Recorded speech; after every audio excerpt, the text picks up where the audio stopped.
প্রিয় দর্শক আসসালামু আলাইকুম।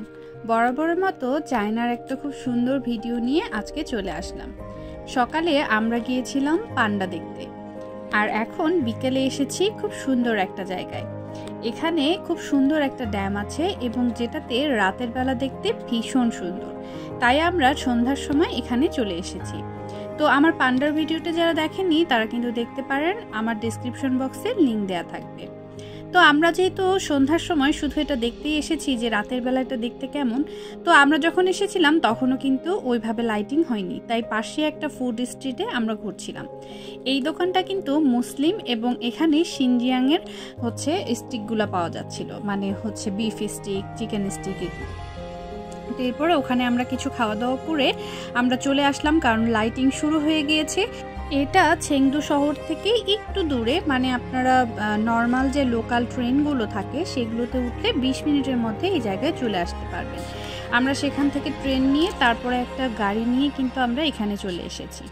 তো এখানে আসার পরে প্রচণ্ড ঠান্ডা লাগছিল, কারণ পানির এত স্রোত, এত বেগ ছিল। আর ভিতরে এই যে দেখুন স্ট্রাকচারগুলো এত সুন্দর। এই ড্যামটা কিন্তু অনেক পুরাতন, প্রায় 100 থেকে 200 বছর হতে পারে, এবং এই ড্যামটা বানানো হয়েছিল ইরিগেশন সিস্টেমকে ভালো করার জন্য। কিন্তু একটা সময় বন্যায় এই ড্যামটা পুরোপুরি নষ্ট হয়ে যায়।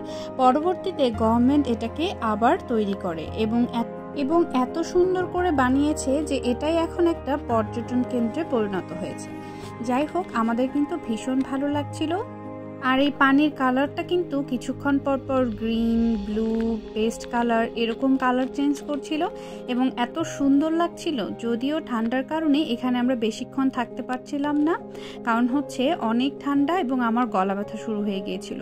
আর আশপাশের পরিবেশে যেহেতু অনেক পাহাড়ে ঘেরা এই জায়গাটা, তাই আরও বেশি ঠান্ডা হচ্ছিল। আর আমাদেরকেও খুব তাড়াতাড়ি করে শহরে প্যাক করতে হবে, কালকে আমাদের আরেকটা ট্রিপ আছে। তো সেই ভিডিও আপনাদের সাথে শেয়ার করব। আজকে তাহলে এ পর্যন্তই। আমাদের ভিডিওগুলো কেমন লাগছে অবশ্যই কিন্তু কমেন্ট করে জানাবেন। আর আমার এই চায়নার ভিডিওগুলো আপনাদের কেমন লাগে অবশ্যই কিন্তু কমেন্ট করে জানাবেন। আর আপনি যদি আমাদের চ্যানেলে নতুন হয়ে থাকেন তাহলে অবশ্যই কিন্তু আমাদের চ্যানেলটা সাবস্ক্রাইব করে দিতে ভুলবেন না। বাই বাই সবাইকে।